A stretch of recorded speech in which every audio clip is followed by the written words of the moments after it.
sejarah peradaban Islam bersama aku Nio dan aku Aida.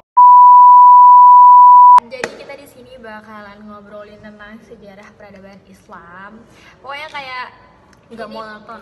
Iya, pokoknya tentang cara yang santai ya Nio. Jadi kita bakalan nemenin kalian selama 10 menit ke depan. Jadi kita pengen bahas apa nih Kak Nio? Nah, hari ini topiknya tuh kayak spesial banget. Hari ini kita bakal ngebahas sosok-sosok besar yang meneruskan kepemimpinan umat setelah wafatnya Rasulullah. Betul banget, kayak Khulafaur Rasyidin itu kayak gak cuma pemimpin yang coba pemimpin doang, tapi tuh mereka bisa definisi pemimpin yang adil nih buat apa ya, buat sejarah Islam pada masa-masa awal Islam. Terus kayak keteguhan pada Al-Quran dan Sunnahnya ini Khulafaur Rasyidin bener-bener nerapin banget teman-teman. Dan nih pokoknya ini kayak kita bakalan ceritain ini sih.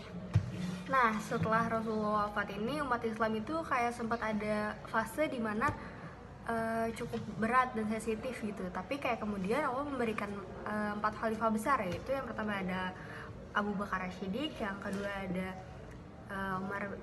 yang kedua siapa dulu dah? Gue lupa. Yang kedua ini Umar bin Khattab. Iya benar, Umar bin Khattab. Yang ketiga ada Utsman dan yang keempat ada Ali. Jadi kita mulai dari Abu Bakar dulu ya. Abu Bakar ini salah satu khalifah yang pertama setelah Nabi Muhammad yang memimpin. Jadi kayak Nabi Muhammad juga percaya banget nih sama Abu Bakar buat memimpin situasi Mekah pada saat itu.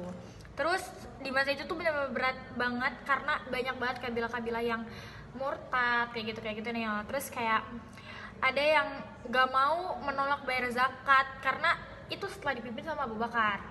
Tapi beliau itu tegas banget, tapi selain tegas Abu Bakar juga lembut nih. Jadi dia kayak memimpinnya itu kayak ya udah, tapi tetap tegas tapi tetap lembut gitu aja. Jadi kayak tetap ada kelembutan hatinya dia di samping sisi ketegasannya dia gitu. Jadi dia memerangi kaum murtad tapi supaya biar solid. Jadi kayak ya udah kayak gitu. Dan gak kalah penting juga nih, Abu Bakar itu yang memperkasai kayak disusunnya tuh Al-Quran. Jadi kayak Al-Quran tuh kayak dikumpulin dan dijadiin satu gitu. Itu dari inisiatif Abu Bakar yang ngusulin supaya mungkin gak hilang kali ya mushafnya yang telah diturunkan sama melalui Rasulullah itu. Menarik sih. Terus juga teman-teman kayak masa beliau ini ekspansi besar-besaran, kayak Islam jadi berkembang ke seluruh dunia. Contohnya ada ke Persia nih, terus ke Syam juga, terus sampai ke Mesir. Pokoknya kayak keren banget. Jadi Umar ini tuh nggak cuma jago buat strategi, tapi inovator sistem pemerintahan juga. Biar itulah jadi ekspansi besar-besaran di masa Umar bin Khattab. Nah, beliau tuh kayak bikin sistem administrasi negara kan, dan juga pengadilan. Nah, sampai kalender hijriyah dan kebijakan-kebijakan lainnya juga Umar bin Khattab. Nah, jadi tuh kayak adanya kalender hijriyah itu usulan dari Umar bin Khattab. Terus akhirnya juga kan diadain perundingan yang dimana kayak dimulainya dari hijrah Rasulullah kan. Benar. Itu juga kayak melalui perundingan yang panjang banget kan, sampai akhirnya tercetus itu kalender hijriyahnya sih dan yang dari gue. Jadi dari Umar bin Khattab tuh ya, berarti kalender hijriyah. Keren banget teman-teman, Masya Allah banget. Kemudian ada Utsman bin Affan, ini habis Umar. Nah, sosok Utsman ini tuh dia benar-benar menjaga persatuan umat banget nih. Kayak ya udah, mungkin habis Abu Bakar jadi mungkin lebih terprinsip lagi nih dari si Utsman. Terus pokoknya kayak kearifan dan ilmunya Utsman ini benar-benar udah udah berkembang lah sampai saat ini, orang-orang udah pada tahu gitu. Lanjut. Nah, terakhir itu ada Ali bin Abi Thalib nih, Nah, khalifah keempat nih Ali bin Abi Thalib yang sekaligus juga mantunya Rasulullah kan, yang kita tahu. Jadi kayak masa beliau ini emang kayak penuh konflik internal, tapi kayak bagusnya Ali tuh kayak dia tetap berusaha menjaga kerukunan gitu. Tapi kayak nggak tahu kenapa kayak di masanya Ali ini banyak yang kayak berkubu-kubu gitu sih dari yang gue baca. Iya. Jadi teman-teman bisa dibilang masa Khulafaur Rasyidin ini tuh benar-benar masa yang ideal dalam pemerintahan Islam berdasarkan keadilan dan musyawarah pada ajaran Rasulullah. Nah, kalau bisa kita dalamin lagi, sebenarnya tuh kayak masing-masing khalifah itu punya gaya kepemimpinannya sendiri. Kayak dari tadi Abu Bakar tegas, kalau Umar Umar yang kayak tegas juga tegas ya. juga. Kayak kalau Abu Bakar kan masih lemah lembut gitu ya, kayak kalau Umar kan bener-bener saklek gitu ya, dia tegas banget. Nah terus lanjut lagi ke Utsman dan lanjut lagi ke Ali, kayak punya karakternya sendiri nih dah buat kayak memimpin suatu kekhalifahan ini.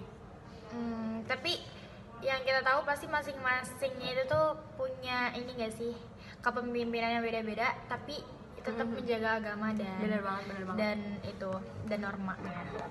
Sedangkan di masa Umar ini dia kan selain tegas dia juga adil dan kayak bener yang mana benar mana salah tuh dia benar-benar bisa memisahkan dengan jelas gitu. Nah karena itulah terus dia juga orangnya teliti. Nah selain karena ketelitiannya ini tuh kayak banyak banget kebijakan-kebijakan yang dia dibangun atau dibentuk pada masanya gitu, kayak dari pembangunan Baitul Mal dan sebagainya. Kelihatan sih tegasnya beliau itu tuh mungkin jadi orang-orang yang kafir itu jadi pada takut karena yang megang kekuasaan Islam di situ Umar gitu kan. Terus lanjut teman-teman, lanjut ke Utsman bin Affan. Utsman juga gak kalah penting karena di posisi di masa jabatannya Utsman bin Affan ini itu dia memperkuat untuk menyelesaikan mushaf ini. Jadi Utsman itu menyuruh buat orang Islam tuh mengumpulkan mushaf, dikumpulin lagi yang tadinya udah dikumpulin sama Abu Bakar, dikumpulin lagi sama Utsman.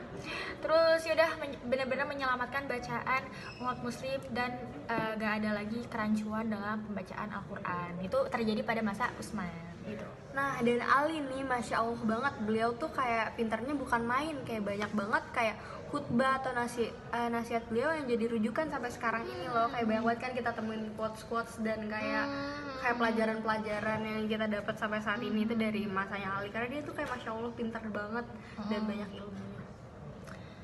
Ya pokoknya kalau dipikir-pikir sih apa sih yang bisa kita ambil dari pelajaran Khulafaur Rasyidin ini sih Nia sebenarnya menurut kamu? Nah menurut aku pribadi itu pertama ada keadilan, kedua itu ada ketegasan. Benar. Terus kayak ketekunan karena khalifah itu maka banyak banget yang tekun dan juga tegas gitu kayak, dan banyak banget kayak teori kepemimpinan atau sifat-sifat kepemimpinan yang bisa kita ambil dari khalifah ini. Terus juga menurut aku yang paling penting juga musyawarahnya. Soalnya tuh banyak banget perundingan antar khalifah, bahkan sebelum kali ganti ke khalifah selanjutnya itu tuh mereka pasti kita pasti ada musyawarah kan buat perpindahannya gitu. Iya, perpindahannya kayak Rasul ngebuat pas sebelum meninggal dia mikirin dulu siapa yang orang yang bakal ngegantiin posisinya dia, dan itu dimusyawarahin ternyata Abu Bakar, lanjut terus sampai Ali, kayak gitu teman-teman. Jadi kayak penting banget sih buat masyarakat Islam buat kita tahu pentingnya musyawarah.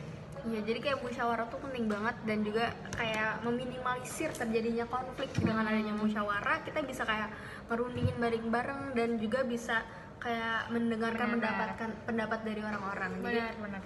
Gitu sih, Da. Ya. Udah ya? Oke teman-teman, akhirnya kita sampai di ujung acara nih. Jadi selesai podcast kita pada hari ini. Pokoknya kalau bisa bahas-bahas sejarah ini nih gue happy banget nih. Gue kan tuh ngomongnya. Akhirnya kita sampai di penghujung podcast kita. Oh ya, seru banget kalau bahas-bahas sejarah peradaban Islam gini, apalagi kita mengulik sejarah peradaban Islam ya tentang Khulafaur Rasyidin ini, karena kayak nggak habis-habis nih dari kecil denger cerita ini, udah gede juga tambah mempelajari lagi, itu seru banget teman-teman. Terus kayak ya udah karena itu sejarah itu bakalan keulang lagi, jadi kita harus mempelajari sejarah-sejarah untuk masa sekarang. Jujur banyak banget yang udah aku dan Aida dapetin dari belajar sejarah ini. Jadinya kayak bisa nggak sih kita ngambil kayak hikmah dan amanatnya untuk kita terapin kayak kehidupan sehari-hari kita. Banyak banget pokoknya yang kita dapet. Oke teman-teman, terima kasih yang udah nonton. Terima kasih, bye-bye. Sampai ketemu lagi. Wassalamualaikum warahmatullahi wabarakatuh.